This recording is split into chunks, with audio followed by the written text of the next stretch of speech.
Hallelujah. जय मसीह के प्रियो, आज हम एक ऐसी गवाही के विषय में सुनेंगे और जानेंगे कि परमेश्वर ने उनके जीवन में काम किया कैसे और अपनी सेवकाई के लिए उन्हें कैसे बुलाया। हालेलुया। तो आइए हम उनके जीवन की ऐसी अद्भुत बातों से सीखेंगे कि हमें अपने जीवन में कैसे विश्वास में बढ़ना है। हालेलुया। हेनरी मार्टिन का जन्म 18 फरवरी सन 1781 को इंग्लैंड के कॉर्नवॉल में हुआ। उनके पिता एक व्यापारी थे। हालेलुया। हेनरी की 2 बहनें और एक भाई था। उनके जन्म के पश्चात 2 वर्ष के पश्चात उनकी मां की मृत्यु हो गई। मार्टिन शारीरिक रूप से काफी कमजोर बालक थे और मेंटली रूप से वे काफी ब्राइट और मेहनती और कल्पनाओं में निपुण थे। उनके पिताजी की बड़ी आशा थी कि वे एक महान विद्वान बने, बड़े इंटेलिजेंट और मेधावी के साथ साथ बड़ी उमंग, स्नेह और अच्छे गुणों से भरे हुए थे, जिनसे उन्हें भारत के गरीब और जरूरतमंदों के बीच सेवा करने में काफी मदद मिली। 7 वर्ष की उम्र में हेनरी ने ट्रूरो ग्रामर स्कूल में एडमिशन लिया। वहाँ की पढ़ाई खत्म करने के पश्चात उन्होंने अक्टूबर 1797 में कैम्ब्रिज यूनिवर्सिटी के सेंट जॉन्स कॉलेज में एडमिशन लिया। अपनी कॉलेज की पढ़ाई के दौरान वे अपने क्लासमेट से काफी तेज बन गए और उनके कॉलेज टीचर्स मिस्टर कैटन ने भी उनके विषय में लिखा, जो उनके टीचर थे। वास्तव में इतनी तेजी से उनका विकास हुआ कि वे अपने क्लासमेट से काफी आगे बढ़ गए। मार्टिन अधूरा काम पसंद नहीं करते थे। जब वे गणित में, मैथ्स में फर्स्ट की बजाय सेकंड अगर आ गए तो उन्हें बहुत बुरा लगता था। अब प्रथम स्थान आने की दृढ़ निश्चय लेकर परिश्रम करना उन्होंने आरंभ कर दिया। उनके पिताजी चाहते थे कि हेनरी एक गणित के स्पेशलिस्ट बने। अपने पिताजी के प्रति उनके प्रेम ने इस पर उन्हें पहला स्थान पाने के लिए इंस्पिरेशन दिया, जबकि उनका इंटरेस्ट विशेष तौर पे लैंग्वेज पढ़ना था, जिससे उसे बाद में इंडियन मिशन और उर्दू भाषा में बाइबल ट्रांसलेट करने के लिए हेल्प मिली। उनके पिताजी की मृत्यु, बहन की प्रार्थना, एक डिवोशन, फ्रेंड की सलाह और डेविड ब्रेनेट के द्वारा लिखित वचन आदि बातों ने हेनरी के उद्धार पाने हेतु उनको तैयार किया। मार्टिन की बहन शैली एक आत्मिक मसीही लड़की थी। उसे हेनरी के उद्धार के लिए काफी बोझ और चिंता थी। उसने प्रतिदिन प्रभु से प्रार्थना की ताकि प्रभु उसके भाई को बदल दे। उसकी प्रार्थना का जवाब तब मिला जब मार्टिन के पिताजी की मृत्यु के बाद जीवन के विषय पर गौर किया और मन फिराकर रोज बाइबल पढ़ने लगे। जब वह सन 1800 के जनवरी महीने में अपना नया नियम पढ़ ही रहे थे, तब मार्टिन ने अपने उद्धार की करुणा तथा पाप क्षमा होते महसूस किया। उन्होंने यीशु को अपना दिल खोलकर अपना उद्धारकर्ता के रूप में ग्रहण किया। तब से एक महान बदलाहट उनके जीवन में दिखाई पड़ी और उनके जीवन के अंत तक यह सत्य साबित हुई। बाद में उन्होंने अपने उद्धार के अनुभव का विषय लिखा कि यह वास्तविक है। मैं इसे अपने अस्तित्व से भी निश्चिंत मानता हूँ। मेरी प्रत्येक इच्छाओं की दिशाएं बदल चुकी हैं और मैं अलग रास्ते पर चल रहा हूँ, यद्यपि मुझे इस रास्ते पर बार बार गिरना ही क्यों न पड़े। कैम्ब्रिज यूनिवर्सिटी के फेथफुल मेथोडिस्ट पास्टर और चार्ल्स साइमन की सच्ची फ्रेंडशिप और स्पिरिचुअल लोगों के साथ रहने से प्रभु ने मार्टिन के उद्धार के स्टार्टिंग के दिनों में उन्हें बढ़ने के लिए बहुत मदद की। मार्टिन ने नवंबर सन 1802 को अपने एक application society for mission true Africa and the east में लिखा तथा उन्हें सन 1804 को अपनी कुंवारी बहन के प्रति फाइनेंशियली रिस्पॉन्सिबिलिटी को ध्यान में लेते हुए अपने एप्लीकेशन को रद्द करवाना पड़ा। बाद में उन्हें ईस्ट इंडिया कंपनी के पास्टर के रूप में जाने का प्रस्ताव मिला, जिससे वह पर्याप्त इनकम के साथ साथ अपनी सेवकाई का भी अवसर प्राप्त कर सकते थे। डेविड ब्रेनेट के जीवन ने मार्टिन को बहुत इंस्पायर किया और जल्द ही ब्रेनेट उनके इंस्पिरेशन बन गए। ब्रेनेट का विषय पढ़ने के बाद उन्होंने लिखा कि मैंने डेविड ब्रेनेट के विषय में सोचा और उनकी प्रभु के प्रति इतनी सच्ची भक्ति तथा पवित्र जीवन को मैंने जब देखा तो मैं उत्साह से भर गया और मेरे अंदर ये चलने लगा कि मुझे भी डेविड ब्रेनेट जैसा बनना है, ताकि मैं दुनिया को भूल जाऊं और प्रभु की महिमा के लिए जीवन जीने की इच्छा से आगे बढ़ूं। इसी दौरान सन 1805 को पवित्र सप्ताह के सोमवार दिन को मार्टिन भारत जाने की तैयारी करने कॉर्नवाल के अपने ट्रूरो नामक सिटी में आए। उनकी मुलाकात लीडिया ग्रेनफेल से हुई और जैसे किसी भी जवान से हो सकती थी, वे एक दूसरे से प्रेम करने लगे और जल्द ही उनका प्रेम बढ़ गया और मार्टिन उससे गंभीर प्रेम करने लगी। मार्टिन का एक स्थिर प्रेमी बनना स्वाभाविक था तथा उनका यह नया प्रेम और मिशनरी बनने की इच्छा आपस में काफी विपरीत थे। सेवकाई की उन्हें कष्टदायक और जीवन से जैसी बहुत कठिन लगने लगी। वह सोचने लगे, यदि लीडिया भी उन्हें प्रेम करती है तो क्या वह वह इसे अपनी सेवा में शामिल कर पाएंगे। दूसरा प्रश्न यह था कि कहीं वह अपने मिशनरी को भूलकर कैम्ब्रिज कॉलेज में बस न जाएं, तो अपने दुल्हन को क्या दे पाएंगे। जब हम उनके तजुर्बे के लेख को देखते हैं तो यह संघर्ष हमें वास्तविकता में दिखाई पड़ता है। उन्होंने लिखा कि इस संबंध ने मेरे मन में मिशनरी बनकर प्रभु के प्रति भक्ति प्रत्यक्ष विरोध के समान हलचल मचा दी है। इस संबंध के विरोध रात में 1.5 घंटे तक प्रार्थना में वो लड़ते रहे। लीदिया उनके विचारों से काफी प्रभावित थी, फिर भी उन्होंने मिशनरी बनने के आत्मसमर्पण को नहीं त्यागा। इस विषय में उन्होंने लिखा, मेरे कार्य और प्रिय लीदिया मुझे तो विपरीत दिशाओं में खींच रहे हैं, फिर भी अब तक मुझे प्रभु ने नहीं छोड़ा बल्कि और बल दिया है। मेरी आत्मा प्रार्थना में प्रभु तक पहुंचती है और मुझे सक्रिय मिशनरी बनकर जीवन बिताने को एक्साइटेड करती है। समुद्र में 9 महीना बिताने के बाद सन 1806 में 25 अप्रैल को वह भारत में मद्रास पहुंचे। मेहमानों से दयापूर्ण स्वागत, गवर्नर लॉर्ड विलियम बेनिंगटन, समर्थन के पहले शब्द आदि आमंत्रण उनका इंतजार कर रही थी। बाद में 12 मई को मार्टिन कोलकाता आए। उन्होंने भारत के ग्रेट एक्सपीरियंस बैप्टाइज्ड और ओरिएंटल स्कॉलर विलियम कैरी का स्वागत स्वीकार करने का अवसर प्राप्त हुआ। वे डिफरेंट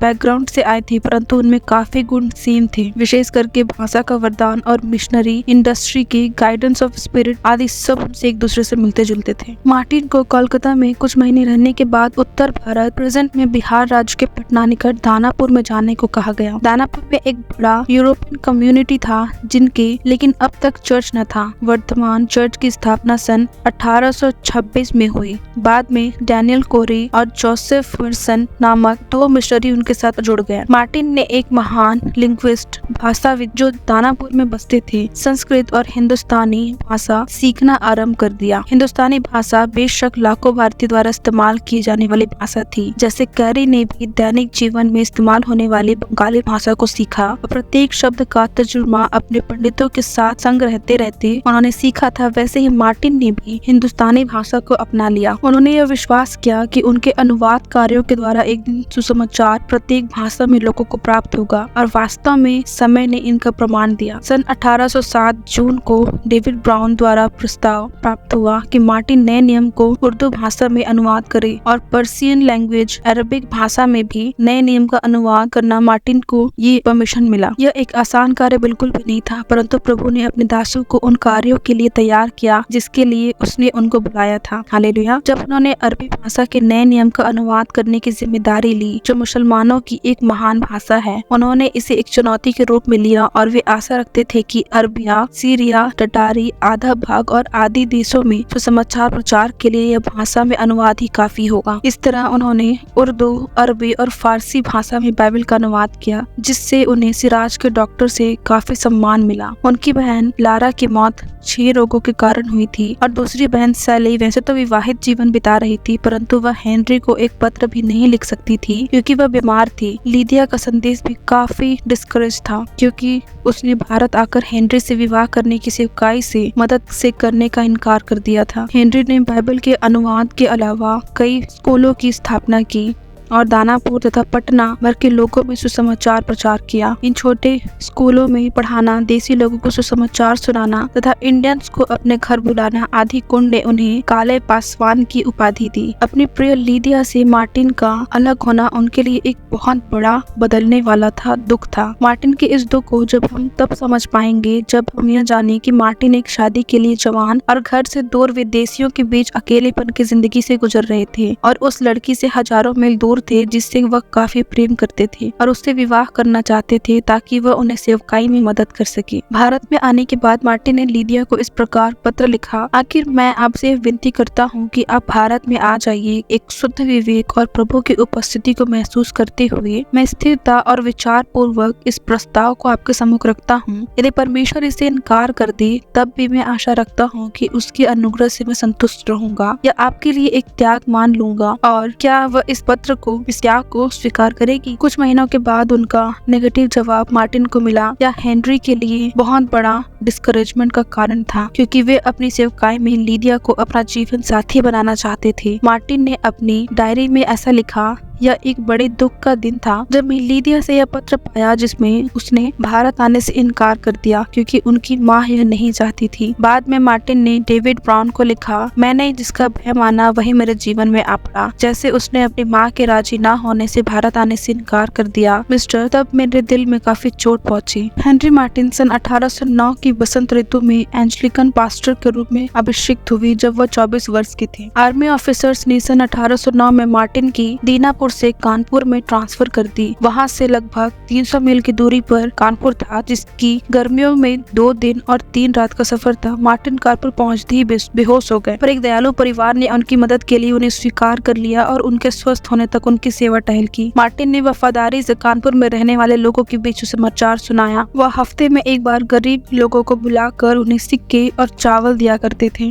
जैसे हम पहले ही देख चुके हैं, मार्टिन बचपन से अस्वस्थ थे। भारत जैसे कार्यस्थल का मौसम और कठोरता उनके लिए हानिकारक था। वे कहते हैं कि मुझे कहने में खेद है कि मेरे अंदर जनता के बीच प्रचार करने का बल अब ना रहा और इस समय यूरोपीय लोगों के बीच प्रचार करने से मेरे लंग्स अफेक्टेड हो रहे हैं क्योंकि वहाँ का मौसम, वहाँ का डस्ट उनकी हेल्थ को बहुत प्रभाव कर रहा था। मार्टिन बीमार होते हुए भी प्रत्येक संडे बड़े उत्साह के साथ 4 प्रार्थना सभा चलाते थे। उनके सुसमाचार प्रचार करने के गहरे समर्पण ने ही उन्हें प्रचार करने के लिए दबाव डाला। जैसे उन्होंने लिखा, यीशु मसीह की बुलाहट मुझे आदेश देती है कि मैं जोर जोर से बोलूं और चुप ना रहूं। सबात नामक एक अरबिक असिस्टेंट था जो कि पर्सिया में कई वर्ष रहने के पश्चात भारत आया था। मिस्टर ब्राउन ने उसे मार्टिन के पास भेजा ताकि वह फारसी और अरबी भाषा के अनुवाद, बाइबल अनुवाद से मार्टिन की सहायता कर सके। मार्टिन नवंबर सन 1810 में कानपुर से कलकत्ता गए ताकि वहीं से अरेबिया में जाकर अपने फारसी और अरबी नए नियम की जांच करवा सके और पुराने अनुवाद की खोज कर सके। सर जॉन माल्कोन नामक एक ब्रिटिश ऑफिसर ने पर्सिया में रहने वाले एक एम्बेसडर को इस प्रकार लिखा कि मैं विश्वास करता हूँ कि इस जवान का उद्देश्य सिराज, हंसपहान तथा कैर मनसा से होकर बगदाद जाने का है और संतों के द्वारा विश्वास के अनुसार तथा पर्शिया के पहाड़ों में छिपे पुराने जमाने के नियम को ढूंढे। सन 1811 में 21 मई को, जो साल का सबसे गर्मी का दिन होता है, मार्टिन पर्सिया पहुंचे। जून के महीने का असहनीय तापमान 260 फ़ारेनहाइट तक चढ़ गया। तब मार्टिन को फीवर ने जकड़ लिया और उन्हें एहसास हुआ कि वे बीमार हैं। ऐसी कमजोर की परिस्थिति में मार्टिन कई माउंटेन रेंजेस को पार करने के पश्चात सिराज में पहुंचे। वहां मार्टिन जाकर जाकिर अली खान नामक सिराज के एक श्रेष्ठ नागरिक से मिले और उनके साथ 1 वर्ष तक रहे। मार्टिन 1 वर्ष तक सिराज में रहकर डॉक्टरों और एजुकेटेड लोगों के बीच यीशु का प्रचार करते रहे। अलग अलग प्रकार के लोग उनके पास आते थे और उन्हें एक परमेश्वर के भक्त और धर्म के डॉक्टर कहकर उनकी प्रशंसा करते थे। मार्टिन उन एजुकेटेड लोगों की सहायता से अपने पर्सियन ट्रांसलेशन को अधिक से अधिक समय दे पाते थे। मार्टिन के प्रश्न ने मुस्लिम कट्टरपंथियों को उनके विरुद्ध खड़े होने को जागृत कर दिया और उन्हें उन फारसी मुसलमान डॉक्टरों के सामने अपने विश्वास के समर्थन का प्रभाव देना पड़ा। उन्होंने इस विषय में लिखा है कि मैं उन दुश्मनों के बीच में हूँ जो बड़ी असाधारण चतुराई से सच्चाई के विरुद्ध तर्क करते हैं। उन्होंने इस्लाम धर्म के प्रतिपक्ष में मार्टिन को चुप कराने हेतु एक पुस्तक लिखी और इसमें मार्टिन की प्रतिक्रिया पूछी। 1 वर्ष के कठिन परिश्रम के पश्चात 24 फरवरी सन 1812 को पर्सियन लैंग्वेज के नए नियम की समाप्ति हुई। मार्टिन ने इसकी 2 कॉपी बनाई, जिसकी एक कॉपी भारत के श्रीरामपुर में रहने वाले मित्रों के पास भेजा ताकि इसका पब्लिकेशन हो सके। यह मैन्यूस्क्रिप्ट सन 1814 में कोलकाता और सन 1816 को प्रकाशित हुआ, पर तब तक मार्टिन अपने द्वारा लिखित इस कॉपी को देखने के लिए इस दुनिया में ना रहे। लेकिन उनकी मृत्यु से पहले पर्सिया की 1 वर्ष की सेवकाई के दौरान मार्टिन एक मोहम्मद रहीम नामक एक व्यक्ति को मसीह में लाए। बाद में उसने बपतिस्मा लिया। कई वर्ष पश्चात रहीम ने अंगीकार किया कि उसने मार्टिन के द्वारा यीशु को ग्रहण किया और उस फारसी नए नियम को दिखाया जो मार्टिन ने उसे दिया था, जिसके एक पृष्ठ पर इस प्रकार लिखा था कि एक पापी का मन फिराने से स्वर्ग में आनंद बनाया जाता है। मार्टिन 11 मई सन 1812 में अपने सेवकों के साथ सिराज से निकले ताकि वे बहरान, हमास्कास, बगदाद और बाद में अरेबिया जाएं ताकि पुरानी अरेबिया बाइबल को खोजें तथा अपने अरेबिया नए नियम में कुछ और सुधार कर सकें। 2 महीने की दुर्गम यात्रा के पश्चात वे ताबीज पहुंचे। जब मार्टिन ताबीज में थे, उन्होंने अपने मित्रों को अंतिम पत्र लिखा, विशेषकर अपनी प्रिय लीडिया को। उन्होंने इस प्रकार लिखा, प्रभु का प्रेम शुद्ध, मीठा और मजबूत है। मैं बड़ी ईमानदारी से आपको यह बता दूं कि मेरे इंग्लैंड में जीवित लौटने की संभावनाएं बहुत कम है। 8 दिन वे तेहरान आए। 8 दिन के बाद वे तेहरान आए। वहाँ पर भी उन्होंने कट्टरपंथी मुसलमानों का सामना करना पड़ा, जहाँ उनसे तर्क वितर्क मुस्लिम कट्टरपंथियों ने मार्टिन को इस्लाम पंथ मानने पर मजबूर किया, जो इस प्रकार उनसे कहलाते थे, अल्लाह परमेश्वर है और मोहम्मद ही उनका नबी है। पर मार्टिन ने कहा, अल्लाह परमेश्वर है पर मोहम्मद उनके नबी की जगह यीशु मसीह उसका पुत्र है। हालेलुया। वास्तविकता में मार्टिन अपने परमेश्वर द्वारा पाई हुई हियाब से ही इस प्रकार क्रोधित भीड़ के बीच में यीशु के गवाह बन सके। वे सब ऐसे भड़के मानो उसके टुकड़े टुकड़े कर देंगे, पर मार्टिन चुपचाप वहाँ से निकल गए। मार्टिन ने इस आशा से अपनी यात्रा को जारी रखा कि वे कॉन्स्टेंटाइन ऑफ नेपल्स पहुंचकर वहीं से इंग्लैंड अपने घर जाएं। 19 सितंबर को वे तुर्की की सीमा में पहुंचे। घुड़सवारी के लंबे सफर के कारण मार्टिन को अत्यंत पीड़ा और फीवर का सामना करना पड़ा। साथ ही उनके सहायक हसन भी उनकी परवाह न करने वाला एक निर्दयी पुरुष बन गए थे। अनहेल्दी फूड और सोने के लिए बेकार स्थान ने उन्हें और बीमार बना दिया और कांस्टेंट ट्रैवल, कम रेस्ट और अनहेल्दी फूड ने उन्हें मौत का घाट उतार दिया। मार्टिन के डायरी के अंतिम पृष्ठ पर इस प्रकार लिखा था कि मैं फल उद्यान में बैठकर परमेश्वर द्वारा दिए गए प्यार, आराम और शांति के विषय में सोचता हूँ, जो मेरे अकेलेपन में मेरा साथ देने वाला मित्र और शांति का दाता है। कितना आनंद कब आएगा, कब पृथ्वी और नया स्वर्ग होगा, जहाँ धार्मिकता ही होगी और जहाँ अशुद्धता कभी प्रवेश नहीं कर सकेगी और कोई भी दुष्टता नहीं होगी, जिससे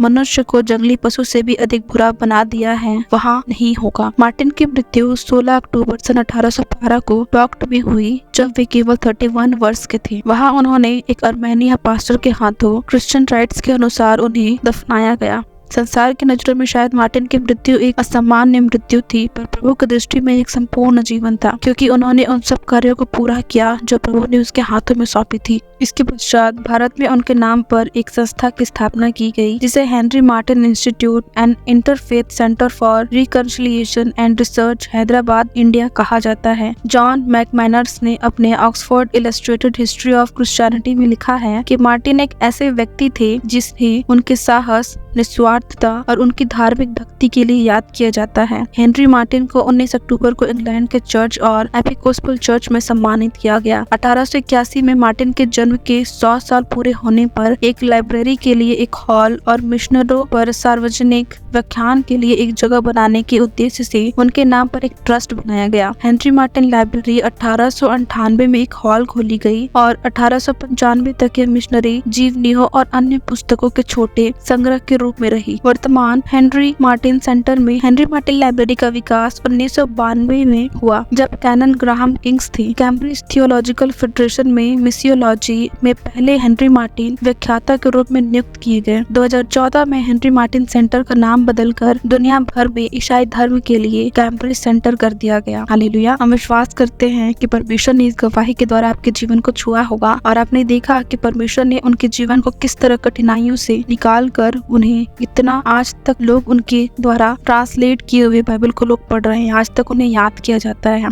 हालेलुया। हम विश्वास करते हैं कि परमेश्वर गवाही के द्वारा आप सभी को आशीष दे। जय मसीह की।